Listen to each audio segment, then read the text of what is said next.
Nvidia has now gone 1000x from when I first came across the company in the 1990s. Now everyone is talking about them, and I think almost everyone extract the wrong learning from this amazing story that is very warm to my heart. And it really is an amazing story. Here is the quarterly revenue from the 90s. And just look at this. And unlike many other tech companies, they actually made money pretty much all along. Here's the quarterly net income. And this amazing last quarter is what propelled Nvidia past Tesla and Meta to almost the market cap of Silver and Amazon. It is also an amazing story about perseverance and playing the long game. From the GeForce 256 in the 90s and the cards that followed. If someone wasn't around then, that was from the time you put graphics cards in your PC. This is how we turned on our computers in the 2000s. Though, as someone pointed out, I never remembered putting red polish on my nails. Then in 2006, the company made another huge bet, releasing a software toolkit called CUDA. For 10 years, Wall Street asked Nvidia,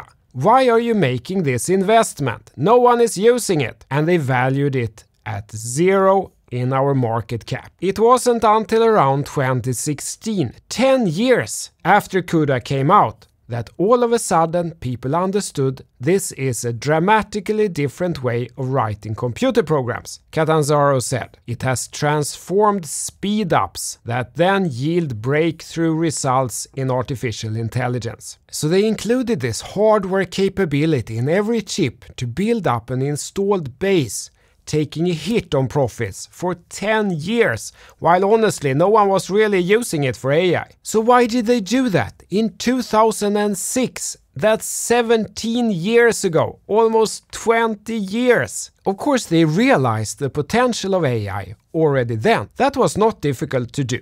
I realized the potential 30 years ago. I programmed AI in 1992 in Linköping when I studied computer science and engineering. AI then could solve simple things like chess moves, but not write code or generate photos.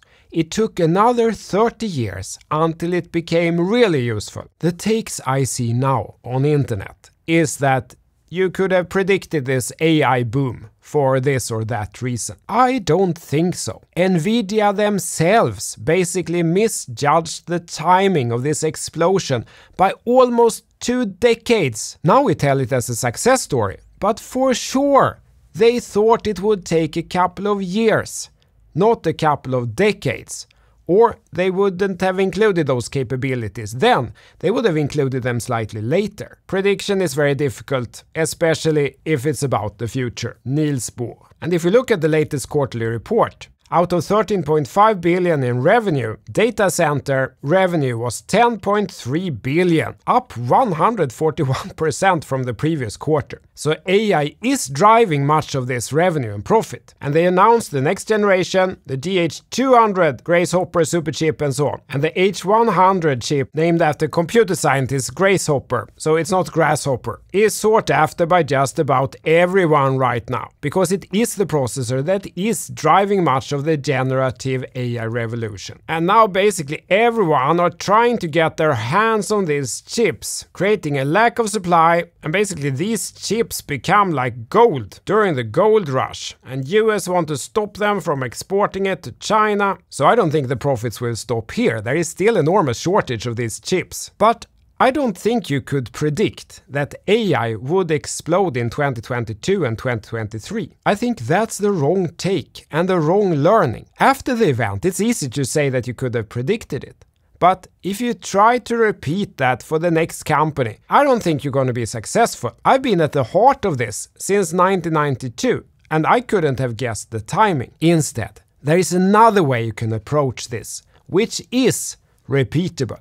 And I'll show you exactly how it's done, applied on Nvidia. Step number 1 is to identify if there is a possibility for massive gains here, that the company could possibly go places. I cover this more in my course, but here I think it's pretty easy. Yes, it's possible. Then we go to the chart. We start with current events, and then we will work ourselves backwards. Early this year, in January 2023, this chart completed an inverse head and shoulders pattern. Left shoulder, head, right shoulder. Confirmation, retest, and launch. What does this mean? Is this some magic lines? No. Inverse head and shoulders means that big players are buying and they are trying to not move the price too much. So price goes up a little, then they let it go, then it goes up a little again, then they let it go again, but not as long this time because they're getting increasingly stressed and price breaks out. ChatGPT launched in November 2022.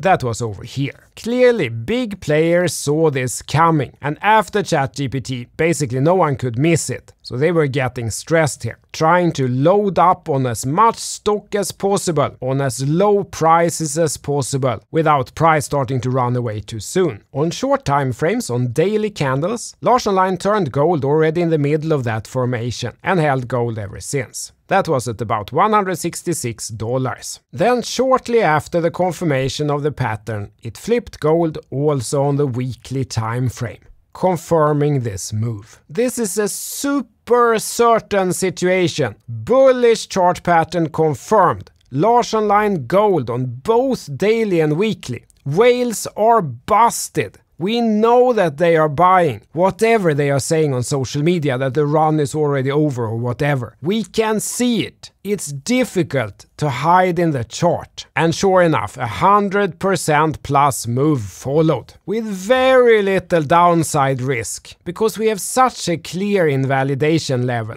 which is the neckline of this pattern. I usually don't talk so much about leverage, but here is a situation where it makes a lot of sense. You can calculate exactly the downside risk until invalidation, and with leverage, of course, this is more than 100%. Now let's back up a little in time and look at this situation, which I tweeted about on February 25th, 2021, about 2.5 years ago. I talked about an ascending triangle and a breakout that had fallen back into the ascending triangle. And here we had this situation. We had a clear upper boundary, we had an ascending triangle, and a few days before we had a breakout which turned out to be fake. If we go forward a little, we see that it even broke below that level. That's what I talked about in the tweet. At that point, we don't really know what's going to happen in the future. If we want to be defensive, we can step out there. But then what happened? On daily time frame, Lars Online turned back to gold. Then we have to be consistent. If we took a defensive move here, we have to have the courage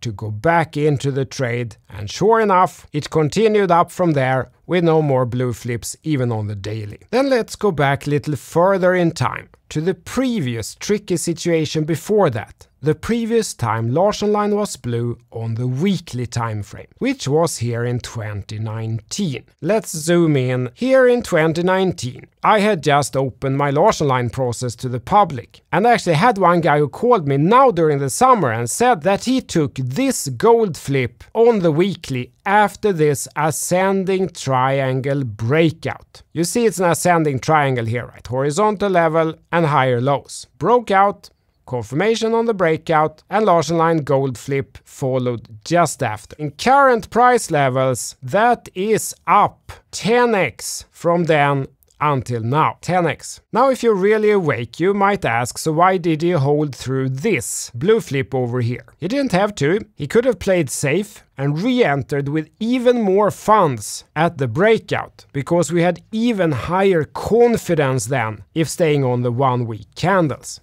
That would also be correct. But there is a second way, which is also correct. As I explained in the course, 2 week candles are also valid for tech stocks. And then there is only one flip in the past 10 years, which was in 2013 at about $4. And since then, the trend has not turned down and is still up today, which gives a whopping 100x return on one entry, one stock, one trade.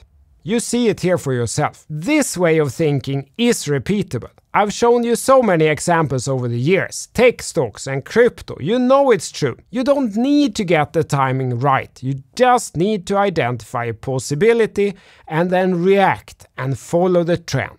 because the trend is your friend till the end when it bends, and the large online process is the best way I have found to actually execute on that. And to everyone who feels that this is so expensive, this is a lot of money, now is the time to calculate back if that is actually true for your specific situation. If this guy had put in 1/10 of the course fee, $288 on this entry in 2019, he has made the course fee back on one trade, one time, while you have actually access for life. And I'm telling you, he put in a lot more, and that trade actually became life-changing for him. That's why he called. Even this year, if we zoom in here, in January or February or even March, it didn't take much of an entry after this super secure construction to make the course fee back on one trade, one time. Frankly, I think it's too cheap for the value that it's bringing. Oh, you're just here to try to sell your course.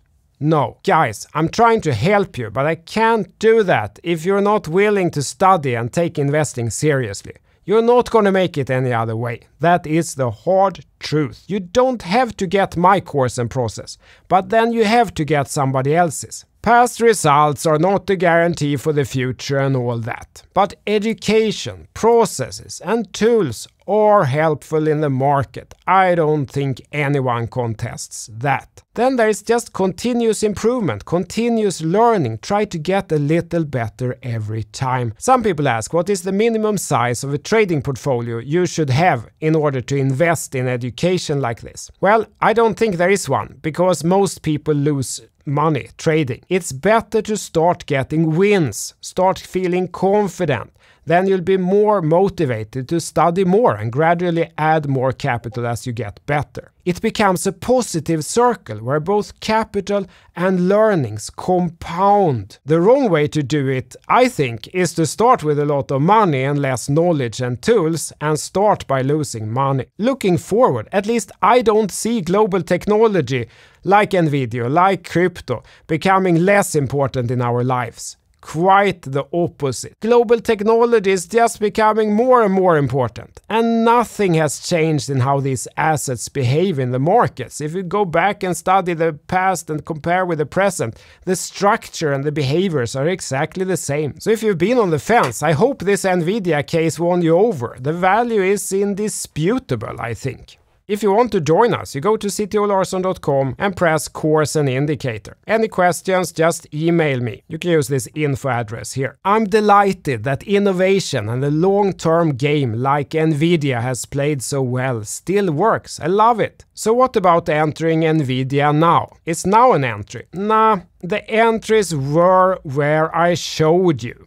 Here, here, here, and here. It's rarely a good idea to chase entries that have passed. It's a trap to buy because everyone is talking about something on social media and you feel FOMO because you missed it. You have to be the captain of your own ship and identify those things when they happen earlier, ahead of everyone else. Instead, the takeaway from Nvidia is to take the learnings and get ready for the next setup instead, because I can guarantee you that global technology isn't going anywhere and AI isn't going anywhere. That has also just started.